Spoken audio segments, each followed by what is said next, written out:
രോഹിത്തിന് ഇത് അവസാന ഊഴമാണ്. പുതിയ ക്യാപ്റ്റന്മാരെ കൊണ്ടുവരും. ചാമ്പ്യൻസ് ട്രോഫിക്കായുള്ള അവസാനഘട്ട മുന്നൊരുക്കങ്ങളിലേക്ക് ടീമുകൾ കടന്നിരിക്കുകയാണിപ്പോൾ. പാകിസ്ഥാൻ ആതിഥേയരാവുന്ന ചാമ്പ്യൻസ് ട്രോഫിയിലെ ഇന്ത്യയുടെ പ്രതീക്ഷകൾ വാനോളമാണ് നിലനിൽക്കുന്നത്. പാകിസ്ഥാനിൽ ഇന്ത്യ കളിക്കാൻ തയ്യാറാവാത്തതിനാൽ ഇന്ത്യയുടെ മത്സരങ്ങൾ മാത്രം ദുബായിലാണ് പ്രധാനമായും നടക്കുന്നത്. പാകിസ്ഥാൻ ക്രിക്കറ്റ് ബോർഡുമായുള്ള ഭിന്നതയെ തുടർന്ന് ഇത്തവണ ഇന്ത്യക്ക് ചാമ്പ്യൻസ് ട്രോഫി കിരീടം യഥാർത്ഥത്തിൽ ഒരു അഭിമാന പ്രശ്നവുമാണ്. ഇന്ത്യയുടെ പല താരങ്ങൾക്കും നിലനിൽപ്പിന്റെ പ്രശ്നമാണ് ചാമ്പ്യൻസ് ട്രോഫി എന്നത്. ഇതിനുശേഷം ഇന്ത്യൻ ടീമിൽ വലിയ അഴിച്ചുപണിക്ക് സാധ്യതകളും നിലനിൽക്കുന്നുണ്ട്. നായകൻ രോഹിത് ശർമ്മയ്ക്കും പരിശീലകൻ ഗൗതം ഗംഭീറിനും ഇത് അവസാന അവസരമെന്നാണ് പൊതുവെയുള്ള റിപ്പോർട്ടുകൾ സൂചിപ്പിക്കുന്നത്.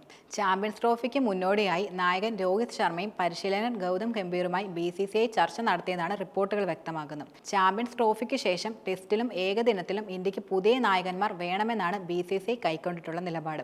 ഇക്കാര്യം രോഹിത് ശർമ്മയെ അറിയിച്ചുവെന്നും ചാമ്പ്യൻസ് ട്രോഫി രോഹിത്തിന്റെ നായകനായുള്ള അവസാന പരമ്പരയായിരിക്കുമെന്നും ഏറെക്കുറെ ഉറപ്പായി കഴിഞ്ഞു. ലഭിക്കുന്ന റിപ്പോർട്ടുകൾ പ്രകാരം ടെസ്റ്റിൽ ഇന്ത്യയുടെ നായകനായി ജസ്പ്രീത് ബുംറ ആയിരിക്കും എത്തുക. അവസാന ബോർഡർ ഗവാസ്കർ ട്രോഫിയിൽ ബുംറയ്ക്ക് കീഴിൽ ഇന്ത്യ പെർത്തിൽ ജയം നേടിയിരുന്നു. ഇന്ത്യയുടെ സീനിയർ പേസറായ ബുംറ ഇതിനോടകം നായകൻ എന്ന നിലയിൽ മികവ് തെളിയിക്കുകയും ചെയ്തിട്ടുണ്ട്. ക്യാപ്റ്റൻ എന്ന നിലയിൽ ടീമിനെ മുന്നിൽ നിന്ന് നയിക്കുന്ന താരമാണ് ബുംറ. അതിനാൽ ബുംറയെ വിശ്വസിച്ച് ടെസ്റ്റിൽ മുന്നോട്ട് പോകാനാണ് BCCIക്ക് കൂടുതലും താല്പര്യം.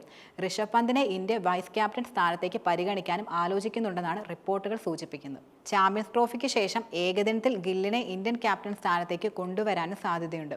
ഇംഗ്ലണ്ടിനെതിരെ ഏകദിന പരമ്പരയിലും ചാമ്പ്യൻസ് ട്രോഫിയിലും ഇന്ത്യയുടെ വൈസ് ക്യാപ്റ്റൻ ഗില്ലുമാണ്. ഗിൽ നായകൻ എന്ന നിലയിൽ വലിയ അനുഭവ സമ്പത്തുള്ള താരമല്ല.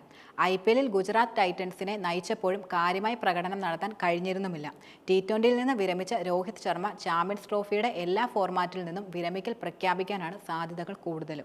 നിലവിൽ പ്രായവും മോശം ഫോമും രോഹിതിനെ പിന്നോട്ടടിക്കുകയാണ് ചെയ്യുന്നത്. ഈ സാഹചര്യത്തിൽ ചാമ്പ്യൻസ് ട്രോഫി രോഹിത്തിന് മുന്നിലുള്ള അവസാന അവസരമായിരിക്കും. വിരാട് കോഹ്ലിക്കും ഇനി അവസരം ലഭിച്ചേക്കാം. പക്ഷേ ചാമ്പ്യൻസ് ട്രോഫി രോഹിത്തിന് ഇന്ത്യൻ ടീമിലുള്ള അവസാന അവസരമായിരിക്കും എന്നതിൽ സംശയമില്ല.